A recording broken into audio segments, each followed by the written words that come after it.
Alright, so in this video, this is topic 8.2, and this is a continuation of what we began with topic 8.1 with our survey of mole conversions. You may find that the periodic table is going to be extremely useful, and you may also find that your mole map is going to be useful. Okay. Yesterday, with topic 8.1, we worked on how do we calculate atoms, and going back and forth between moles and atoms, and how we work between mass and the mole with the use of molar mass. And so we're going to work with those same type of conversions today. The only difference is we're going to start with things that are compounds. As I mentioned yesterday, and as we set up this mole map from yesterday, is we've discussed three different types of particles. So we have atoms, which we calculated yesterday. We have molecules that we abbreviate as MCule, and then we have formula units, which get the class EFU unit there. And so we're going to talk about these two here, and again, applying those same conversions. So we don't have anything we need to add to our mole map as of right now. What we're going to show first is how do we go through and calculate molar mass, because there's going to be a difference here, because like I said, we're going to look at compounds now instead of just elements. So when you break down molar mass of a compound, kind of like what we did with balancing, we did the same thing very similar when we came up with valence electrons for Lewis structures way back when, is that we start by making a list, and particularly in like an inventory of the elements that make up our compound. So if I take a look here at my very first one, I can see that I'm working with sodium chloride. So in my list, I can say that I have sodium, and I can say that I have chlorine. Based on the subscripts that I see present, that's where I'm going to get my inventory from. The lack of subscript on both of these allows me to see that sodium has, there's going to be one sodium atom, and that one chlorine will be present as well. So we need the molar mass of this entire compound. So we need the individual masses of these elements. Again, rule of thumb of what I use is we round answers to 2 decimal places. So sodium, I would say, has a molar mass of 22.99. So I'm going to multiply that by 22.99. And then for my chlorine, I go to its spot on the periodic table, and I find that it's 35.45 with rounding.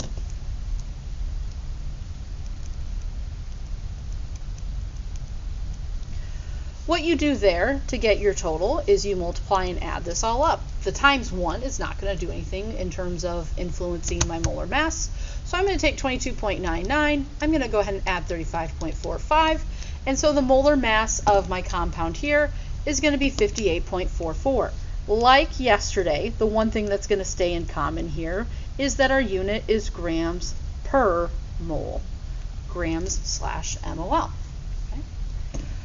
When I move on to my next compound of finding molar mass, I have water. I make a list so I can see that hydrogen, the subscript tells me that there's 2 of them. I would go to my periodic table to find their mass. So when I take a look at hydrogen, it's based on kind of your preference, but how I've been trained over the years is I've always just used 1 for hydrogen. That's the only one I do this to. I wish I could give you a better reason why, but at some point in time a professor or a teacher taught me this, and I've just used it since. So for hydrogen, instead of using 1.01, I just use a flat 1.00. If you want to use 1.01, you certainly can. Okay. So then my other element to add to my list is oxygen. So like the first example, there's only 2 elements present. And then I go and look at oxygen. We do have some rounding going on here. So I would say that because it's 0.999, I'm going to use 16.00. So again, we multiply and add this up. Well, I know that 2 times 1 is going to give me 2. I know that 16 times 1 is 16. I add it up, and I'm going to get 18 grams per mole. Moving on to the next example. So we're adding more elements now. So the one thing I got, and I again did this very intentionally, is when you guys were balancing, some of you were thinking that this 2 applies to the calcium. It does not. Like math and distribution, you distribute to what's inside the parentheses. Calcium is not. So when I make my list here, there is only 1 calcium atom present. With my periodic table to 2 decimal places, I established that calcium has a molar mass of 40.08 grams per mole. Now, when I take a look at the next part, my next element is nitrogen, and this 2 distributes in because the nitrogen is inside of the parentheses. So in total for my inventory, there are 2 nitrogens. its molar mass to 2 decimal places with rounding, I would say, is 14.01. The oxygen you need to be careful with. Again, that 2 distributes in to what's inside here. So in total, my oxygen, there should be 6 oxygen atoms. I just used it right here. The molar mass of oxygen is still 16. Again, we're going to multiply and add this all up to get a total. So I'm going to have 40.08. I'm going to add it to 2 times 14.01. I'm going to add that to 6 times 16, not 2 times 16, but 6. So my total comes out to 164.1. Again, molar mass tells me that the unit's going to be grams per mole. So one last example working with molar mass is that when we go and take a list and make an inventory here, again, I try to build this up from smaller and simpler things to, again, compounds that had a little bit more going on. So with my subscript here, that tells me that I have 2 aluminum, and aluminum is 26.98 with our periodic table. The next element that I can see present is sulfur, and again, this distributes in. Sulfur doesn't have a subscript, so that means with multiplication there are 3 sulfurs, and 32.07. The last element that I see in my compound is oxygen. Again, my subscript here distributes in and multiplies by the subscript inside the parentheses. So 3 times 4, that tells me that there are 12 oxygens. Oxygen has a mass of 16. And again, we multiply and add these up to get our grand total. I would take 2 times 26.98. I'd add it to 3 times 32.07. I'd add it to 12 times 16. And I get a larger number here with 342.17.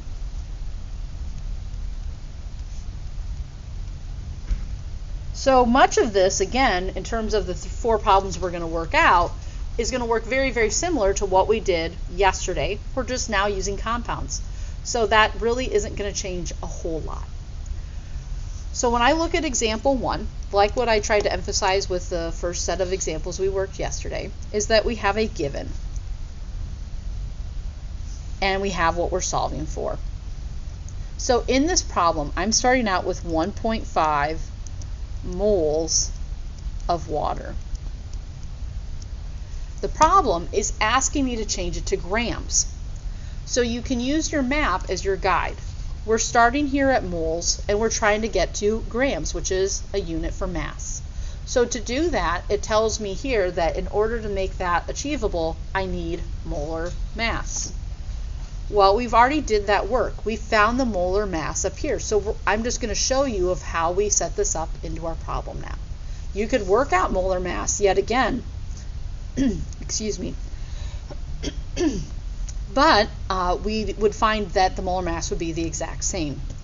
So when we go to set this up in a conversion, again, I can see that my unit here is moles. Therefore, my denominator, what needs to go in the bottom of my conversion, would be the 1 mole part of that. Again, that's this segment here is what I'm plugging in here. The numerator, the top, is going to get the grams part of it. So what I'm seeing here when I set this up is in order to make units cancel, because moles again is canceling at this point, I'm in grams. To make that happen, I'm going to multiply 1.5 times 18.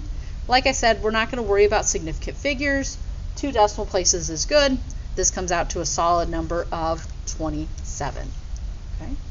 One thing again is it must have the unit grams. The next part is an option, and I like that to include that it is H2O. And that's what we're doing. Let's move on to example 2. Now we're going to work with that same given, okay? But instead of going to moles, we're going to go to molecules. And the reason why that's the first time that we're seeing that unit and we did not see molecules on our first lesson is because this is a compound. Molecules is the word that's used to describe things that are covalently bonded together. Formula units are things that are ionic bond. Well, we were just talking about individual atoms of elements that are monatomic, so everything we saw on day one was labeled with the unit atoms. Again, same thing. We write out our given, 1.50 moles, okay? Moles is MOL, okay? Molecules is abbreviated MCule. So when you look at your map, this again represents a mole, like a dozen. Molecules is a representative particle. So we're using Avogadro's constant in this arrangement to get it from the mole to our particle molecules. Again, you want a unit to cancel, you have to divide to make that happen. So in my setup, I would put 1 mole in the denominator. I would put Avogadro's constant in the numerator. Again, the abbreviation for molecule is MCule, and that again is apostrophe. I was forgetting my punctuation. Okay. So like number 1, because moles cancels, molecules in the top, what I need to do here mathematically is multiply to solve. So I would take 1.5 times 6.022. I'm going to use my EE function. Again, your different calculator models, type it in according to your type of calculator. If you need help, come see me. So we get an answer here. Again, 2 decimal places. So my reported answer that I would want to use would be 9.03 times 10, because my calculator in particular uses E. Yours might show times 10. And then the exponent is to the 23rd. I am in MCule, and I'm going to label that it's H2O. All right. So for our next example, I see that I have 150 grams, and I'm changing it to moles. I write out my given of 150 grams, and I'm going to label it with what it is, calcium hydroxide. So it's a compound, calcium and hydroxide anion. I'm being asked to change it to moles. So I will use my mole map to help decide a couple of things. So I'm starting at grams. Grams is the unit for mass. I'm being asked to change it to moles. So my mole map helps me decide how to set this up, but also what I need. I do need molar mass to solve for this. You don't need to calculate molar mass for all the problems. Don't put yourself through that work if you don't need it. So again, like up above, in order to find molar mass, we make a list. So the elements I see present, I'm going to do this over here, is I see I have calcium, I have oxygen, and I have hydrogen. Because again, think about what makes something a symbol for an element. Looking at this, I have 1 calcium. This 2 distributes into both elements. My list would tell me that I have 1 calcium, that I have 2 oxygens, and then I have 2 hydrogens. Go to my periodic table, because again, this is just like what we did up top. Calcium is going to have a molar mass of 40.08. Oxygen is 16. Hydrogen is a 1. So what I'm going to do next is to get the molar mass, because again, I can't go any further till I have that. I'm going to calculate this out. So I would take 40.08. I'm going to go ahead and add that to 32, because I know 2 times 16 is 32, and I know 2 times 1 is 2. Sorry about that, guys. I feel like I have a frog in my throat. So from here, we have 74.08 grams per mole for the molar mass. Again, I'm starting at grams and I'm changing it over to moles. So that means in order for units to agree, I need to divide by grams in order for them to cancel. So the 74.08 grams is the denominator. My numerator is going to be 1 mole. And that means grams cancels, which is a good thing. Because 74.08 is in the denominator, division is what I'm going to use to solve. So I'm going to take 150 divided by 74.08. 2 decimal places is great. Looks like that 4 would not round up that 2, so my answer would be 2.02.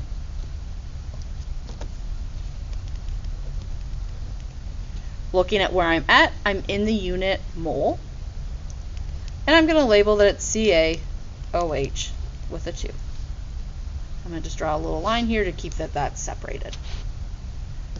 Last one. We see formula units show up. Our given being 1.20 times 10 to the 24th formula units of Fe3P2. Because this is a cation anion, it's ionic, which is why we use the word formula units. Molecules describe, again, things that are covalently compounded. What I want you to understand is that we are changing this to moles. Your map helps you decide everything about it. Formula units. Well, where are formula units? They are one of the 3 representative particles. So I'm starting at particles, I'm changing it to moles. So to get from here to here, I use a conversion factor that looks like this. So like I mentioned when we set this up, I left this blank because your unit changes based on what you're describing. It can be atoms, MQL, or formula units. So for my setup, again, because I have formula units here, I need to divide by Avogadro's constant. 6.022 times 10 to the 23rd formula units goes into my denominator. 1 mole would go in my numerator. Looking at unit alignment, formula units, yes indeed, do cancel. So again, you had no need to find molar mass because we were not solving for grams, we were not beginning with grams. So don't put yourself through finding molar mass if it's not needed. We're going to take 1.2 e to the 24th, divide by 6.022 e to the 23rd, and to 2 decimal places, I would say we pretty much have 1.99. If we look back, we are now in the unit mole, and it was of the iron 3 phosphide, and so we have Fe3P2. So the big thing is, again, deciding do you need molar mass or not, and how do we find molar mass of a compound. If you have any questions, concerns, please feel free to ask.